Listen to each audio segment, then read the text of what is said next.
I'll now move swiftly on to our next speaker. Our next speaker is Faisa Mahamud, who is an anti-racist, climate justice activist, and also a pro-Palestine activist, and is also an ex-student of the University of Bristol, engineering faculty, as I recall. Physics, science, sorry. Ex-physics student here at University of Bristol who worked on decolonising work while she was here. So I'll hand the mic over to Faisa. Cheers. I feel like what I want to talk about literally goes off of a lot of the points that you said.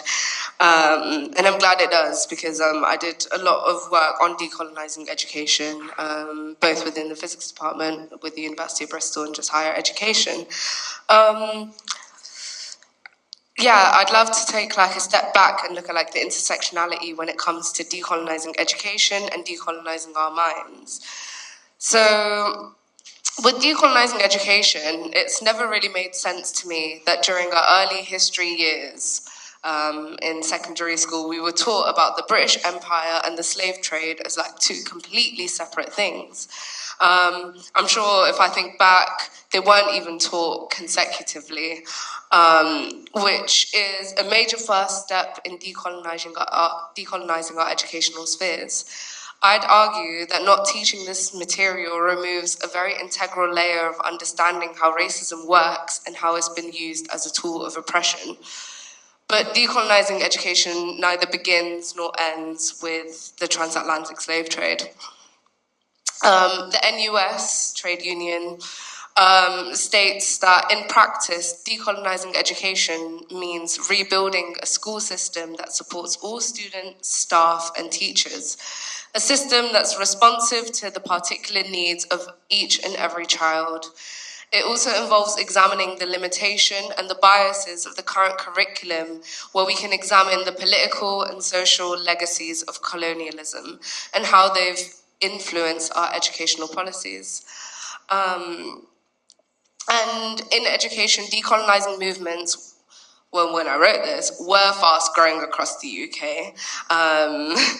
And that happened post-COVID during the BLM movement. And including the University of Bristol, they made a lot of pledges to look at decolonisation and demilitarisation seriously. And now that, everything is normal and the status quo is the status quo, you find that they actually haven't fulfilled any of the promises that they've been making. When I was with the physics department, I was working on a decolonising physics at the University of Bristol project, which really was not the easiest endeavour. But there was already a lot of research and studies on the effects of colonialism on humanities subjects. And I feel like there should also be an importance on decolonising scientific spheres. And when I talk about decolonising the sciences, I found it to be a little less straightforward when looking at the links between race and physics and science in general. But this does have a lot to do with the way that we see these subjects. Maths and science is seen more as a rational and exclusive of bias, but I don't think you can have a fully objective sphere of knowledge if you don't consider the environment that it was created in. It just takes a little digging to unearth the effects of colonialism on the way that we learn. And I think that it very much affects our past, present, and our future. So with the past, failing to credit people of colour with their contributions towards education, medieval, Muslim societies and Hindu scientists were developing a lot of the early physics and maths that are still the very much foundation of what we learn. Whereas when we see theories and equations named after people, more likely than not, they'd be named after white men in the 20th century or the 19th century, or even ancient Greece, but that's as far as it goes. Also, just the lack of respect for native and indigenous people, the first installation of the telescopes that look up into the sky and figured out, cosmic background radiation, etc., was done in like the biggest island in Hawaii, Mauna Awakea, and it was done without consulting the native Hawaiians. It was done with zero considerations for the sacredity of that land, and it was something that Western scientists felt entitled to. With the present, you get overt discrimination that we still see to this day. You get unconscious bias. Of course, I think all of us should be striving to get rid of unconscious bias. Lack of accessibility, that's not just to do with race, it's to do with disabilities, it's to do with gender, etc. Also, the validity of education. What institutes get respect?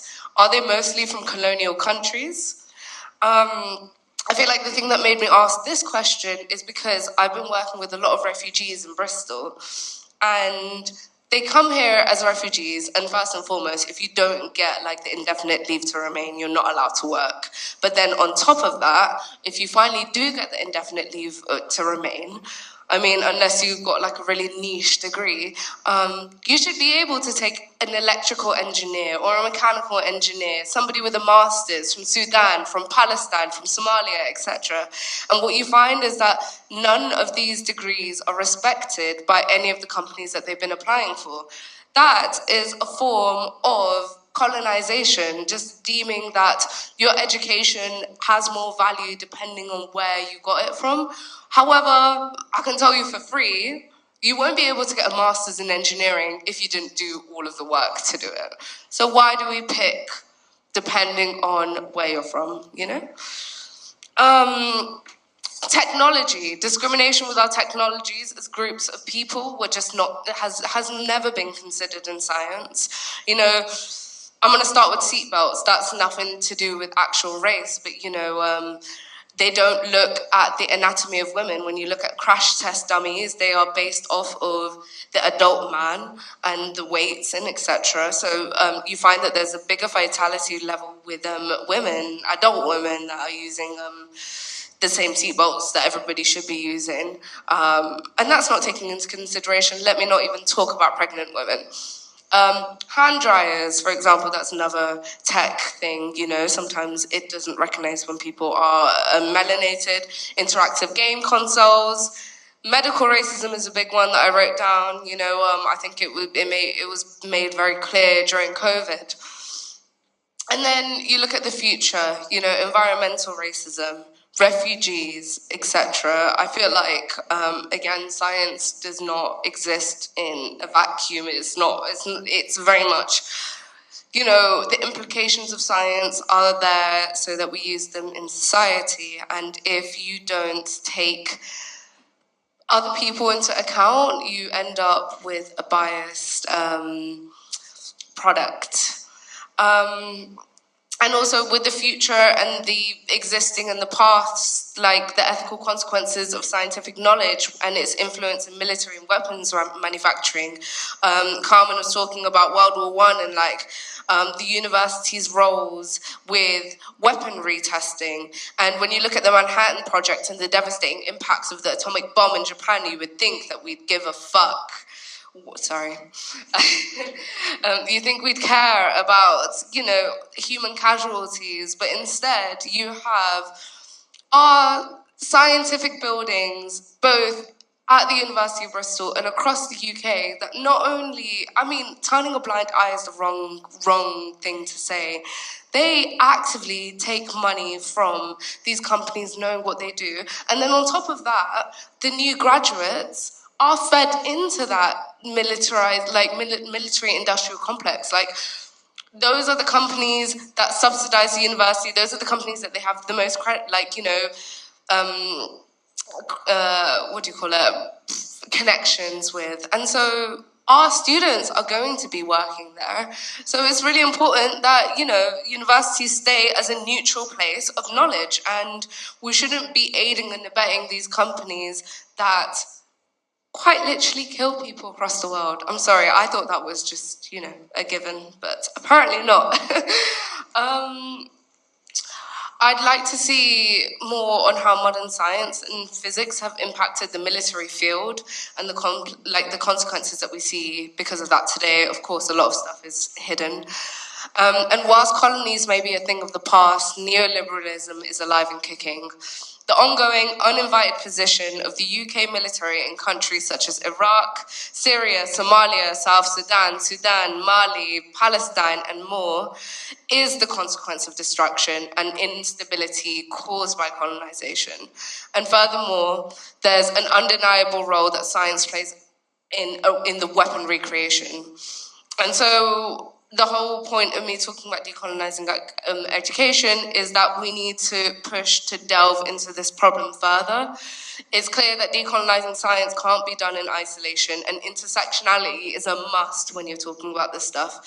Physics and science doesn't exist in a vacuum. It shapes our outside world and understanding of it.